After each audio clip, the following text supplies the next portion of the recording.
오늘 우리에게 주신 하나님 말씀은 골로새서 2장 6절에서 15절까지 말씀입니다. 그러므로 여러분이 그리스도 예수를 주님으로 받아들였으니 그분 안에서 살아가십시오. 여러분은 그분 안에 뿌리를 받고 세우심을 입어서 가르침을 받은 대로 믿음을 굳게 하여 감사의 마음이 넘치게 하십시오. 누가 철학이나 헛된 속임수로 여러분을 노획물로 삼을까 조심하십시오. 그러한 것은 사람들의 전통과 세상의 유치한 원리를 따라하는 것이요 그리스도를 따라하는 것이 아닙니다. 그리스도 안에 온갖 충만한 신성이 몸이 되어 머물고 계십니다. 여러분도 그분 안에서 충만함을 받았습니다. 그리스도는 모든 통치와 권세의 머리십니다. 그분 안에서 여러분도 손으로 행하지 않는 할례, 곧 육신의 몸을 벗어버리는 그리스도의 할례를 받았습니다. 여러분은 세례로 그리스도와 함께 묻혔고 또한 그분을 죽은 사람들 가운데서 살리신 하나님의 능력을 믿는 믿음으로 그리스도 안에서 그리스도와 함께 살아났습니다. 또 여러분은 죄를 지은 것과 육신이 할례를 받지 않은 것 때문에 죽었으나 하나님께서는 여러분을 그리스도와 함께 살리시고 우리의 모든 죄를 용서하여 주셨습니다. 하나님께서는 우리에게 불리한 조문들이 들어있는 빈 문서를 지워버리시고 그것을 십자가에 못 박으셔서 우리 가운데서 제거해 버리셨습니다. 그리고 모든 통치자들과 권력자들의 무장을 해제시키시고 그들을 그리스도의 개선 행진의 포로로 내세우셔서 무사람의 구경거리로 삼으셨습니다. 아멘. 하나님의 말씀입니다. 오늘은 골로새서의 말씀을 함께 묵상해 보고자 합니다. 골로새서는 에베소서, 빌립보서, 빌레몬서와 함께 바울이 옥중에 갇혀 있을 때에 쓴 이른바 옥중서신의 한 권입니다. 골로새 교회를 세웠던 바울의 제자 에바브라는 교회의 영지주의와 같은 이단 사상들이 침투해 들어오자 자신의 영적인 스승이요 지도자였던 바울에게 어떻게 하면 좋은지 조언을 구했습니다. 바울은 이러한 에바브라의 간청을 흔쾌히 받아들여서 이단의 가르침을 반박하는 내용을 담은 편지를 골로새 성도들에게 보냈습니다. 오늘 우리가 함께 읽은 편지가 바로 골로새 교인들에게 보낸 바울의 편지입니다. 오늘 우리는 이 편지의 가장 중요한 부분인 예수 그리스도의 가르침이 담겨있는 부분을 함께 읽었습니다. 신학적으로 보자면 기독론, 구원론, 성례전과 같은 아주 중요한 내용들이 오늘 본문 안에 담겨 있습니다. 오늘 본문 안과 전후에는 상세하게 언급되고 있지는 않지만 골로새 교회를 흔들어 놓았던 영지주의를 비롯한 이단 사상들이 무엇이었는지 그리고 그들의 주장이 무엇이었는지를 간략하게 묘사해주고 있습니다. 대략적으로 크게 세 가지로 나누어 볼 수 있을 것 같습니다. 첫 번째는 예수님의 성육신을 부인하는 사상이었습니다. 하나님께서 어떻게 인간이 되실 수 있는가, 이것을 의심하고 거부하는 생각들이 많아졌던 것이죠. 그래서 영지주의자들은 하나님께서 인간의 몸을 입고 오신 것이 아니라 잠깐 인간을 통해서 환상 가운데 나타나셨다가 사라지셨다라고 주장했습니다. 이른바 가현설을 주장했습니다.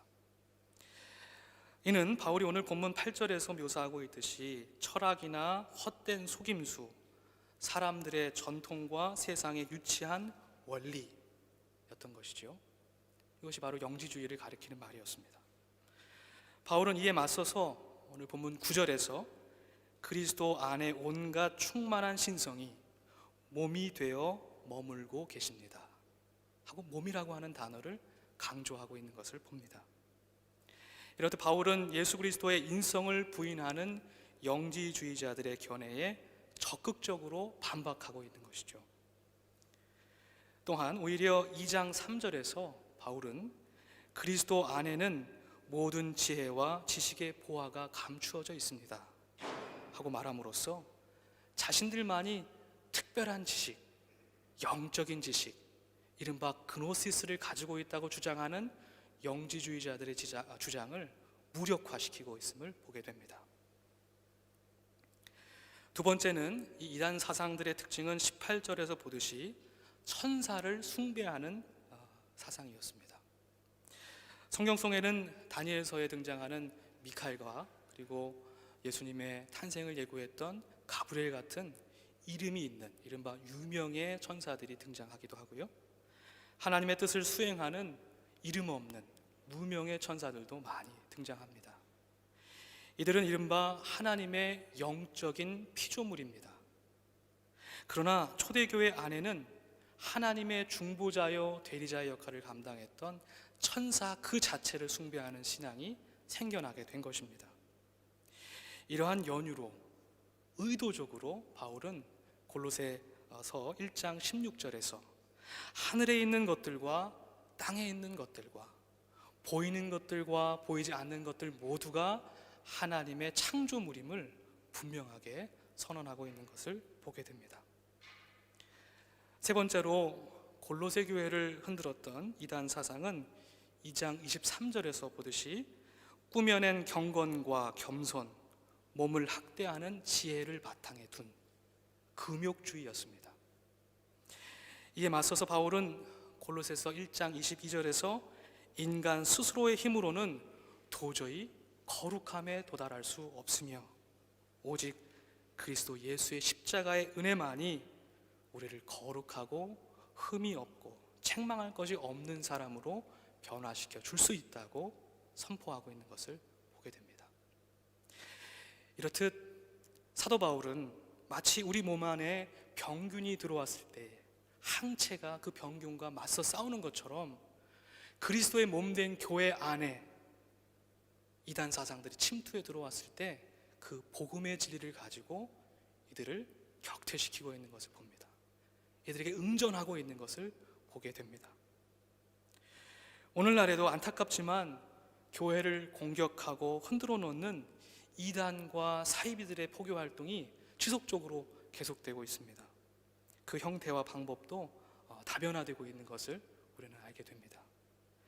즉 여전히 자신들만이 신령한 지식을 소유하고 있다고 믿는 사람들이 있고요, 스스로 천사와 같이 하나님의 중보자임을 자처하는 사람들이 있습니다. 또한 꾸며낸 경건과 구부러진 지혜 가운데 살아가는 사람들이 여전히 많이 있는 것을 우리는 보게 됩니다. 특별히 우리가 살고 있는 유럽 안에는 이만희를 교주로 하고 있는 신천지가 그 세를 확장해 가고 있습니다. 2년 전부터 북독교회는 신천지의 포교 활동을 주목하고 있었습니다. 제가 얼마 전에 교회 소식을 전하면서 아체카의 담당자인 대표이신 아네테 아베나리우스 목사님이 38개 교회, 아체카 소속된 교회 전체의 성도들과 그리고 함부르크, 키르켄크라이스, 오스트베스트 모든 독일 교회에게도 경고의 메시지, 이 신천지를 주의하라는 경고의 메시지를 메일로 보냈다고 하는 사실을 여러분에게 전해드린 바 있습니다.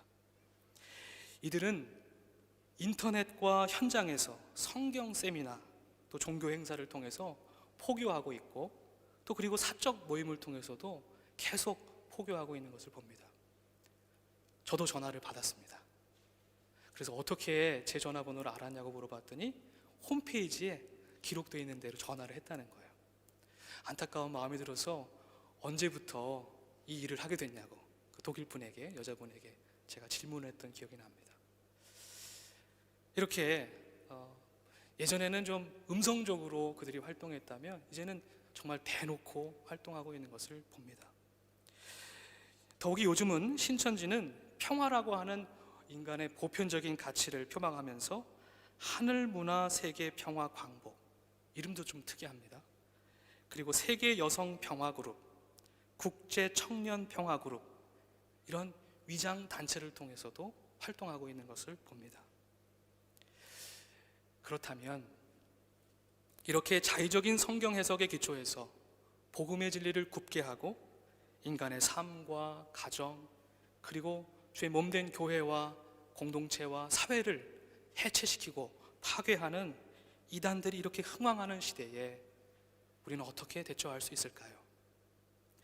오늘 바울은 골로새 교회 성도들에게 보낸 편지를 통해서 우리의 이러한 물음에 응답해 주고 있습니다. 오늘 본문 6절과 7절의 말씀을 우리 한 목소리로 함께 읽어보겠습니다. 그러므로 여러분이 그리스도 예수를 주님으로 받아들였으니 그분 안에서 살아가십시오. 여러분은 그분 안에 뿌리를 받고 세우심을 입어서 가르침을 받은 대로 믿음을 굳게 하여 감사의 마음이 넘치게 하십시오. 아멘. 여러분 모두 이단이라는 뜻을 문자적으로 아실 겁니다. 한자로 풀이하면 다를 이의 끝단, 그래서 끝이 다르다, 이렇게 우리가 그 뜻을 해석합니다. 흔히 그 끝단자를 결론 또는 마지막이라고 풀이하는 것이죠. 그러나 사실 단자는 단초, 단서라는 쓰임에서 볼 수 있듯이 실마리를 가리키는 말입니다. 여러분, 실타래가 있을 때 그 마지막 실마리를 잡는 순간 전체를 풀어낼 수 있는 것이죠. 그러니까 사실은 그것은 단순히 끝이 아니라 시작일 수 있습니다. 근원으로 가기 위해서는 그 실마리를 잡아야 하는 것이죠. 그러나 이단은 그 실마리, 그것이 없는 것입니다. 저는 그런 의미에서 이단은 땅에 뿌리 내리지 못한 그 뿌리가 뽑혀버린 나무라고 생각이 듭니다. 그 본질, 그 처음에 닿지 않으니 어떠한 열매도 맺힐 수 없는 것입니다. 진리에 닿지 않으니, 진리에 뿌리 내리고 있지 않으니 어떠한 생명과 구원의 열매도 거둘 수 없는 것이죠. 이것은 너무나 명확합니다. 예수님의 말씀이 떠올려집니다. 요한복음과 마태복음에 담긴 예수님의 말씀인데요, 먼저 요한복음 15장 4절 말씀 함께 읽어보겠습니다. 가지가 포도나무에 붙어있지 아니하면 스스로 열매를 맺을 수 없는 것과 같이 너희도 내 안에 머물러 있지 아니하면 열매를 맺을 수 없다. 아멘. 이단들이요, 아무리 가머니솔로 예수님의 복음을 곡해한다 할지라도 예수님과 붙어있지 않기에 예수의 생명, 그 능력을 낳을 수 없는 것이겠죠. 마태복음 7장의 말씀도 함께 읽어보겠습니다. 시작. 거짓 예언자들을 살펴라. 그들은 양의 탈을 쓰고 너희에게 오지만 속은 굶주린 이리들이다. 너희는 그 열매를 보고 그들을 알아야 한다. 가시나무에서 어떻게 포도를 따며 엉겅퀴에서 어떻게 무화과를 딸 수 있겠느냐. 아멘. 오늘 본문 속 바울의 요청도 예수님의 말씀과 그 맥을 같이 하고 있다고 생각이 됩니다. 바울은 온갖 이단 사상들에 흔들리지 않기 위해서는 예수를 그리스도로 받아들이고 예수 안에서 살아가라고 우리에게 말씀하고 있습니다. 요청하고 있습니다. 먼저 우리가 기억해야 할 것은요, 여기서 바울이 말하는 그리스도 예수를 주님으로 받아들이는 것은 단순히 신앙을 합리적으로 이해하는 것이거나 예수에 관한 객관화된 교리나 명제를 지적으로 동의하고 수용하는 것, 이것이 아니라는 겁니다. 이것을 넘어서는 것이라는 겁니다. 그렇다면 뭐예요? 예수 안에서 살아가는 것이라고 말하고 있습니다. 즉 신앙생활이라고 하는 것은 어떤 교리를 받아들이고 받아들이지 않는 것의 문제가 아니라 예수 안에서 살아가는 것, 즉 우리의 머리로, 우리의 입술로 하는 것이 아니고 우리의 진정한 가슴과 온 몸으로, 온 삶으로 한다는 것, 이것이 우리가 기억해야 할 내용입니다. 이런 의미에서 바울은 이단을 배격하고 척결하는 근원적인 방법으로서 공격적인 구호와 마녀 사냥식의 교리 논쟁이 아닌 정공법을 택하고 있음을 봅니다. 핵심을 찌르고 있는 거예요. 마치 이와 같습니다. 여러분, 집에 불이 났다고 생각해 보십시오. 여러분 어떻게 하시겠습니까? 방화범을 쫓아가가지고 때려잡아야겠죠, 그죠? 지금 집에는 불이 나고 있는데 어떻게 하시겠습니까? 방화범을 쫓는 게 먼저일까요? 집에 불을 끄는 게 먼저일까요? 어려운 질문 아니지 않습니까? 그죠? 집에 불을 꺼야죠. 물론 방화범을 잡는 것도 중요합니다. 이단의 공격에 우리가 대응하는 것도 중요해요. 하지만 더 본질적인 것은 우리가 불을 끄는 것처럼 예수 안에서 살아가는 것이 더 중요하다는 사실을 바울은 우리에게 이야기해 주고 있는 것입니다. 그래서 그리스도인의 최우선 과제는 그리스도 안에서 굳게 서는 것입니다. 곧 예수 그리스도를 주님으로 받아들였다면 주님 안에서 살아가는 것이 먼저라고 하는 사실을 바울은 우리에게 가르쳐주고 있는 것입니다. 저는 이것이 교회와 복음을 수호하고자 하는 성도들이 인간적인 혈기와 증오심에 사로잡히지 않기 위해서 굉장히 중요한 부분이라고 생각이 됩니다. 즉 복음을 증언하고 변증하고 수호하는 방법 또한 복음적이어야 합니다. 복음을 증언하고 변증하고 수호하고자 하는 노력 또한 복음적이어야 합니다. 복음의 진수가 사랑이라면 사랑으로 응답하고 응전해야 합니다. 어찌 하나님의 이름으로 성도들의 증오와 폭력과 배제가 정당화될 수 있겠습니까? 따라서 예수 안에서 살아가십시오 라는 바울의 권면은 오직 참된 신앙의 근본이 길과 진리와 생명이 예수 안에 있기 때문에 예수 안에서 떨어지지 말라는 겁니다. 예수 안에서 살아가라는 말입니다. 그 예수 안에서 살아가는 삶이 결국 그릇된 속임수와 헛된 가르침으로 어두워진 믿음과 삶, 그리고 교회 공동체를 구원할 수 있다는 말입니다. 이것이면 충분하다는 말입니다. 오늘 본문 여러 곳에서 예수 안에서, 예수와 함께 그리스도 안에서 살아가라는 말이 여러 번 반복되고 있는 이유가 바로 여기에 있습니다. 바울은 예수 안에서 살아가는 것의 구체적인 의미를 7절 말씀 속에서 예수 안에서 뿌리를 받고 세우심을 입어서 가르침을 받은 대로 믿음을 굳게 하여 감사의 마음이 넘치게 하는 것이라고 조금 더 구체적으로 표현해 주고 있습니다. 바울은 의도적으로 농사를 할 때 쓰는 표현들, 건물을 세울 때 쓰는 표현들을 통해서 예수 안에서 살아가는 것이 과연 무엇인지를 그림의 언어로 우리의 마음속에 그려주고 있습니다. 바울은 스스로 부활하신 주님을 만나서 전인격적인 변화를 경험했습니다. 그리고 주 안에서 뿌리를 받고 세워져서 주님께서 말씀해 주신 대로 살아가는 그러한 믿음의 삶을, 굳건한 믿음의 삶을 살아냈습니다. 그런 이러한 삶의 놀라운 변화를 고린도후서 5장 16절 17절에서 다음과 같이 고백하고 있습니다. 이 고백을 함께 우리의 고백으로 삼고 읽어보면 좋겠습니다. 시작. 그러므로 이제부터 우리는 아무도 육신의 잣대로 알려고 하지 않습니다. 전에는 우리가 육신의 잣대로 그리스도를 알았지만 이제는 그렇지 않습니다. 누구든지 그리스도 안에 있으면 그는 새로운 피조물입니다. 옛 것은 지나갔습니다. 보십시오, 새 것이 되었습니다. 아멘. 가만히 말씀을 묵상해 보면 우리는 스스로 다음의 질문들 앞에 서게 됩니다. 과연 나는, 그리고 우리는 그리스도이신 예수님 안에서 살아가고 있는가? 나는 예수 안에서 얼마나 그리고 어떻게 변화되었는가? 지금 나는 새로운 존재로 살아가고 있는가?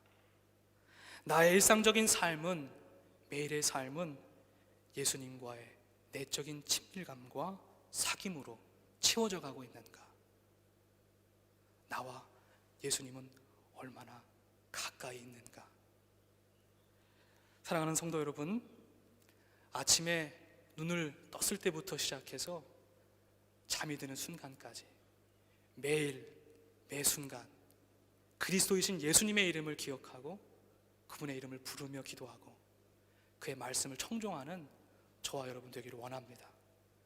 예수의 삶과 믿음이 우리의 삶과 믿음으로 흘러 들어올 수 있도록 우리의 마음과 삶의 문을 활짝 열어드리기를 원합니다. 이번 한 주 예수 안에서 예수와 함께 살아가는 저와 여러분 되기를 주님의 이름으로 간절히 축복합니다. 함께 기도하겠습니다.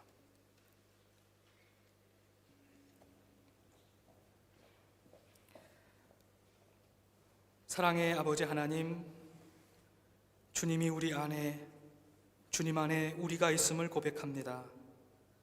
진실한 마음과 행함으로 예수의 그리스도 되심을 고백합니다. 우리의 입술의 고백이 삶의 자리에 뿌리 내려져 풍성한 말씀과 성령의 열매로 거두어지게 하옵소서. 예수 그리스도 이름으로 기도드립니다. 아멘.